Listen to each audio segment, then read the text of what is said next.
আজকের বিশেষ প্রতিবেদনে আমরা আপনাকে নিয়ে যাচ্ছি ইরানের সেই গুরুত্বপূর্ণ ঘটনায় যা গোটা মুসলিম বিশ্বকে নতুন করে ভাবতে বাধ্য করেছে। ২০২৬ সালের ৮ই মার্চ ১৮ রমজান অর্থাৎ রমজানের মাঝের দিকে ইরানের বিশেষজ্ঞ পরিষদ দেশটির নতুন সর্বোচ্চ নেতা হিসেবে মোজদাবা খামেনিকে নির্বাচিত করেছে।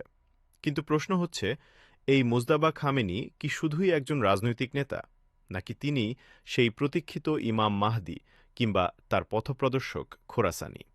বাংলাদেশের একজন বিখ্যাত আলেম কাজী ইব্রাহিম ভবিষ্যৎবাণী করেছিলেন ২০২৬ থেকে ২০২৮ সালের মধ্যে ইমাম মাহদির আগমন ঘটবে। চলুন এই রহস্য উদ্ঘাটনের চেষ্টা করি। ইরানের বিশেষজ্ঞ পরিষদের এই সিদ্ধান্ত শুধু ইরানের অভ্যন্তরীণ রাজনীতিতেই নয়, বরং ধর্মীয় মহলেও ব্যাপক আলোড়ন সৃষ্টি করেছে। কারণ মোজদাবা খামেনি শুধু আয়াতুল্লাহ আলী খামেনির পুত্র নন, তিনি একজন সায়েদ অর্থাৎ নবী বংশের সন্তান। আর হাদিসের বর্ণনা অনুযায়ী ইমাম মাহদি হবেন নবী বংশেরই সন্তান। তবে শুধু বংশ নয়, আরও কিছু মিল রয়েছে যা গবেষকদের দৃষ্টি কেড়েছে। তার নাম থেকে শুরু করে জন্মস্থান, প্রতিটি বিষয় যেন শেষ যুগের আলামতের সাথে মিলে যাচ্ছে।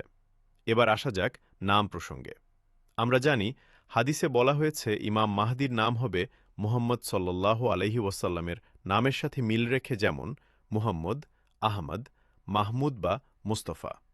কিন্তু এখানে একটি গুরুত্বপূর্ণ তথ্য আমাদের সামনে আসে। ইসলামী ঐতিহ্য অনুযায়ী নবী করিম সাল্লাল্লাহু আলাইহি ওয়াসাল্লামের যে নামগুলো আমরা জানি, তার অধিকাংশই গুণবাচক নাম বা উপাধি। গবেষকদের মতে তার আসল নাম ছিল মুস্তফা, আর মোজদাবা খামেনির আসল নামও কিন্তু মুস্তফা খামেনি। নামের এই মিল অনেকের কাছেই তাৎপর্যপূর্ণ মনে হচ্ছে। এবার আমরা চলে যাচ্ছি খোরাসানে। ইসলামী ভবিষ্যৎবাণীতে খোরাসান অঞ্চলের তথা বর্তমান ইরানের Mashhad, Afghanistan, Turkmenistan, Tajikistan, Uzbekistan ও পাকিস্তানের কিছু অংশ বিশেষ গুরুত্ব রয়েছে। হাদিসে বলা হয়েছে, খোরাসান থেকে কালো পতাকা নিয়ে এক নেতার আবির্ভাব হবে, যিনি ইমাম মাহদির পথ প্রস্তুত করবেন। আর মোজতবা খামেনির জন্ম এই মাশহাদেই।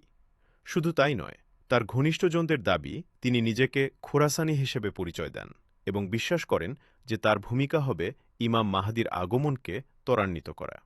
ইরানের সাবেক আইআরজিসি সদস্যা জাবের রাজাবির বক্তব্য অনুযায়ী, মোজতবা খামেনি স্বপ্নে আদম আলাইহিস সালামের কাছ থেকে বার্তা পেয়েছেন যে তিনিই সেই প্রতিশ্রুত খোরাসানি ব্যক্তিত্ব। এখন প্রশ্ন হচ্ছে, সময় কি ইঙ্গিত দিচ্ছে? বিশ্ব আজ উত্তাল, একের পর এক সংঘাত, অস্থিরতা। ঠিক এমন এক সময়ে মোজতবা খামেনি ইরানের সর্বোচ্চ নেতা নির্বাচিত হলেন। তিনি আরবিতেও পারদর্শী, যা আরেকটি আলামত হিসেবে উল্লেখ করা হয়। রাজনৈতিক প্রেক্ষাপট বিশ্লেষণ করলে দেখা যায়, মোজতবা খামেনির নেতৃত্ব ইরানের বিদেশনীতিকে আরও আগ্রাসী করে তুলতে পারে। বিশেষজ্ঞরা তাকে ৫০টি পারমাণবিক বোমার চেয়েও ভয়ঙ্কর বলে অভিহিত করেছেন। তার এজেন্ডায় শুধু ইরান নয়, বরং জেরুজালেম ও মক্কার নিয়ন্ত্রণ নেওয়ার ইঙ্গিত রয়েছে। অর্থাৎ খোরাসানি হিসেবে তার উত্থান শুধু ইরানের জন্য নয়, পুরো মধ্যপ্রাচ্যের জন্যই একটি টার্নিং পয়েন্ট হতে পারে। আমাদের মনে রাখতে হবে, ইমাম মাহাদির আরও অনেক আলামত আছে যা এখনও প্রকাশ পায়নি। যেমন, তিনি মদিনা থেকে মক্কায় যাবেন, সেখানে তার হাতে বায়াত নেওয়া হবে এবং সুফিয়ানি বাহিনীর সাথে তার সংঘর্ষ হবে। এই আলামতগুলো না দেখা পর্যন্ত কাউকে ইমাম মাহদি বলে দাবি করা ঠিক নয়। অর্থাৎ আমরা এখন যে মিলগুলো দেখছি তা প্রাথমিক ইঙ্গিত মাত্র। হ্যাঁ, ঠিক তাই। এটি একটি সতর্কবার্তাও বটে যে সময়ের আলামত আমাদের চোখের সামনে প্রকাশ পাচ্ছে। আমাদের উচিত সতর্ক দৃষ্টি রাখা, কিন্তু চূড়ান্ত সিদ্ধান্ত থেকে বিরত থাকা।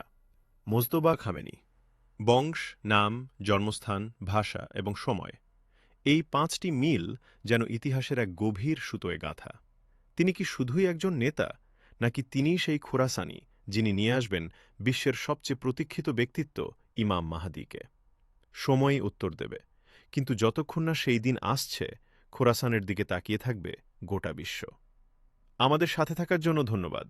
ভিডিওটি যদি ইউটিউবে দেখেন তবে চ্যানেলটিকে সাবস্ক্রাইব করে রাখুন, আর ফেসবুক থেকে হলে ফলো করে রাখুন পরবর্তী আপডেটের জন্য। সতর্কীকরণ বার্তা: এই ভিডিওতে উপস্থাপিত তথ্য বিভিন্ন গণমাধ্যম ও ধর্মীয় ব্যাখ্যার ভিত্তিতে তৈরি। এটি কোনো চূড়ান্ত সিদ্ধান্ত নয়, বরং বিশ্লেষণমূলক একটি প্রতিবেদন। খোদা হাফেজ।